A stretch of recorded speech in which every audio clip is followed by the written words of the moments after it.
దొంగస్వామి rowdy sheeter alias K Surendrababu నుండి మా పొలాన్ని మాకు ఇప్పించి అతని నుండి అతడి అనుచరాల నుండి మాకు ప్రాణరక్షణ కల్పించాలని 5 కుటుంబాలకు చెందిన బాధితులు కుటుంబ సభ్యులు Y Gangireddy, Y Nagireddy, Y Ramesh Reddy, Y Mahesh Reddy, Y ప్రమీలాలు కన్నీరు మున్నీరయ్యారు. తిరుపతి ప్రెస్ క్లబ్ లో ఆదివారం ఏర్పాటు చేసిన మీడియా సమావేశంలో వై గంగిరెడ్డి కుమారుడు వై నాగిరెడ్డి మాట్లాడుతూ తిరుపతి రూరల్ మండలం తిరుచానూరు సమాజం వీధిలో మా 5 కుటుంబాలు ఉన్నాయి. మా తాత ముత్తాతల నుండి రిజిస్టర్ కాబడి పై సర్వే నంబర్ 464లో 12 ఎకరాల పొలం ఉంది. ఆ పొలంలో మేము వరి, శనగ, ఇతర పంటలు వేసుకుంటూ మా 5 కుటుంబాలు కలిసిమెలిసి జీవనం చేసుకుంటూ ఉన్నాం. ఇంతలో దొంగస్వామి రౌడీ షీటర్ అయిన కె సురేంద్రబాబు అనే వ్యక్తి వచ్చి కొంత భూమిని తనకు కౌలుకి ఇస్తే బాగుంటుందని అన్నాడు. సరే అని అందరూ కలిసి ఒప్పుకున్నాం. ఆ భూమిలో అతను పైరు పంటలు చేయక ఒక చిన్న గుడిసె వేసుకొని స్వామీజీలందరినీ నమ్మించి మోసం చేస్తున్నాడు. ఇదేమని మేము 5 కుటుంబాలకు సంబంధించిన వ్యక్తులు అడిగితే మిమ్మల్ని చంపివేస్తాం, ఇక్కడి నుండి వెళ్ళిపోండి అని తన అనుచరులను ఉపయోగించుకొని దొంగ డాక్యుమెంట్లు సృష్టించి ఆ భూమి తనదేనంటూ అమ్మకానికి పెట్టాడు. ఈ విషయం తెలుసుకొని తిరుచానూరు పోలీసులకు మేమందరం కలిసి ఫిర్యాదు చేశాం. పోలీసులు అతన్ని పిలిపించి మందలించారు. దీంతో ఇంకా రెచ్చిపోయి మీ అంతు చూస్తామంటూ మమ్మల్ని బెదిరించి భయభ్రాంతులకు గురి చేస్తున్నాడు. మా 5 కుటుంబాలు ఆ భూమిపైనే ఆధారపడి బ్రతుకుతున్నాం. ఈ సమావేశంలో 5 కుటుంబాలకు చెందిన బాధితులు, వారి కుటుంబ సభ్యులు, బంధుమిత్రులు పాల్గొన్నారు.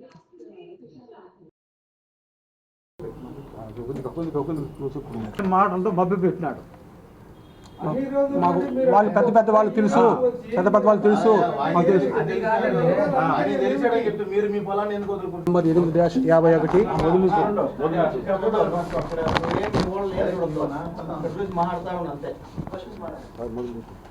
పత్రికా ప్రకటన తేదీ 9/2/2025. ఓం శ్రీ గణాధిపతయే నమః. ఓం శ్రీ నమో నారాయణ నమః.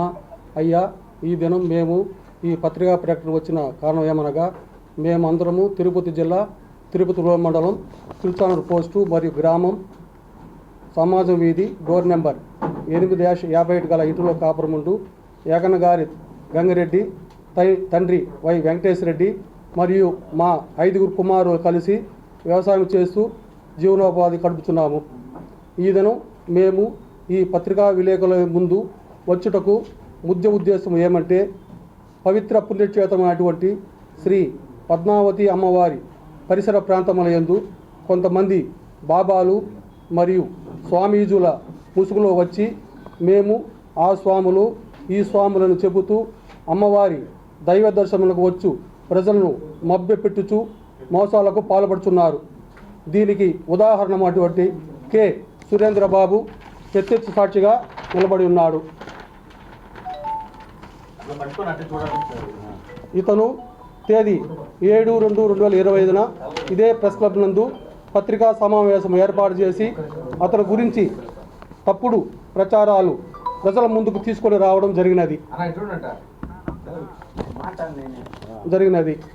ఈ విషయములు మాకు తెలిసినందున అక్కడ జరిగేటువంటి వాస్తవములను ప్రజల ముందుకు తీసుకొని రాదలుచుకున్నాము. మా తండ్రి గారు సుమారు 60 సంవత్సరాల క్రితము స్వయార్జితముగా తేదీ 24/8/1966 సీనుకుట్టి కుప్పారెడ్డి వగైరాల వలన తిరుపతి సబ్ రిజిస్ట్రార్ వారి ఆఫీసులో దస్తావేజ్ నంబర్ 2632/1966గా రిజిస్టర్ కాబడిన విక్రయ దస్తావేజ్ ద్వారా కొంత వ్యవసాయ భూమిని కొనుగోలు చేసినారు.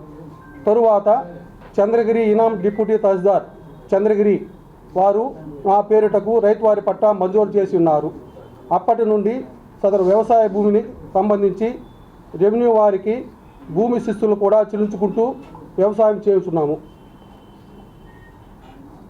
అప్పటి నుండి సదరు వ్యవసాయ భూమికి సంబంధించిన 4 బావులు త్రవ్వించి సదరు బావులకు విద్యుత్ శాఖ నుండి విద్యుత్ కనెక్షన్ల నెంబర్లు 883, 884, 229, 251గా మంజూరు చేసుకొని ఉన్నాము. తదుపరి విద్యుత్ శాఖకు చెల్లించవలసిన విద్యుత్ బిల్లును సకాలంలో చెల్లించుకుంటూ మా దగ్గర విద్యుత్ శాఖ సంబంధించి ఎటువంటి బకాయిలు లేవు. నేను నా కుమారులు అప్పటి నుండి వ్యవసాయం చేసుకుంటున్నాము. ఇప్పుడు సదరు భూమిని మా 5 కుమారులకు సమభాగములుగా విభజించి వారు వారి భూమి యందు వరి వగైరా పండిస్తున్నారు. కె సురేంద్రబాబు అనే వ్యక్తి నా కుమారుడు దగ్గరకు వచ్చి నాకు వ్యవసాయం చేయడం అంటే ఇష్టము, నాకు కొంత భూమిని లీజుకు ఇచ్చారంటే నేను మీతో పాటు వ్యవసాయం చేసుకుంటూ భూమిలో కొంత భూమిని సురేంద్రబాబుకి ఇవ్వడం జరిగినది. అతను రాత్రికి రాత్రే ఒక గుడిసె వేసి అందులో వారాహి మాత అనే విగ్రహం ఏర్పాటు చేసి పూజలు జరుపుకుంటున్నాడు.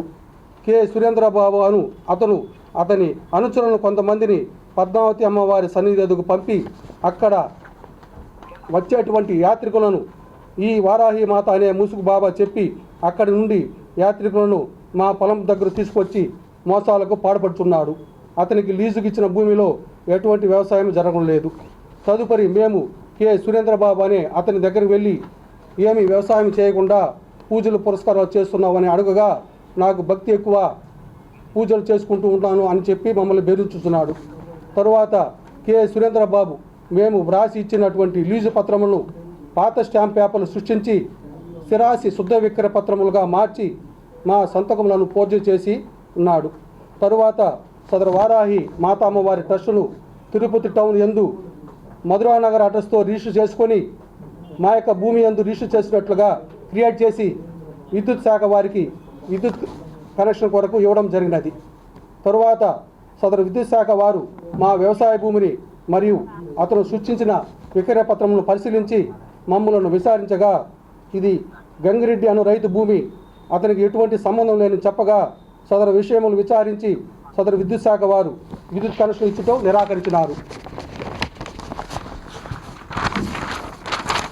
కె సురేంద్రబాబు అని అతని గురించి మేము విచారించగా మా భూమిలో రాకముందే తనపల్లి, కుంట్రపాకం, కాయంపేట అను గ్రామముల యందు ఇదే విధముగా రైతులను మోసం చేస్తూ వస్తున్నాడని తెలిసినది. అతను స్వామీజీ అని చెప్పుకుంటూ అతను మరియు అతని మంది బార్వములు కలిసి మద్యము సేవించి ఉండగా అక్కడ రైతులు అతనిని కట్టివేసి కొట్టడం జరిగినది. తరువాత పోలీసులు అతన్ని రక్షించి తీసుకొని పోవడం జరిగినది. దీనికి సంబంధించిన వీడియోలు కూడా మా దగ్గర ఉన్నది. కొద్ది రోజుల క్రితము అతను మాపై పోలీస్ స్టేషన్కి వెళ్ళి మాపై ఫిర్యాదు చేసినాడు. సదరు పోలీసు వారు మమ్మల్ని విచారించగా మా దగ్గర ఉన్నటువంటి రిజిస్టర్ విక్రయ పత్రములను, రైతువారి పట్ట మరియు అప్పటి అడంగల్ కాపీలు మరియు విద్యుత్ కనెక్షన్ వగైరాలను పోలీసు వారికి సమర్పించగా పోలీసు వారు అతనికి నీకు ఏదైనా సంబంధించిన ఆధారములు ఉంటే చూపించమని అడుగగా మరలా వచ్చి ఇస్తానని చెప్పి తప్పించుకొని తిరుగుతున్నాడు. మరియు నాకు పెద్ద వాళ్ళు తెలుసు, మీ అంతు చూస్తా అని వచ్చి పదే బెదిరించుతున్నాడు. మేము మా భూమిలో వ్యవసాయం చేసుకున్నట్టు తప్ప వేరే ఆధారము లేదు. తమరు చుట్టుపక్కల ఉన్న పాడిపేట, ముళ్ళపూడి, పుత్తూరు, కాయంపేట, బ్రాహ్మణపట్ట వగైరా గ్రామంలో ఉన్న రైతులను కూడా విచారించండి. మేము రైతులము, మమ్మల్ని బతికించండి, మాకు న్యాయం చేయండి. ఇదే పత్రికా విలేకరులుగా మేము వినించుకుంటాము. ఓం గోవింద. చెప్పుకుంటా తిరుగుతా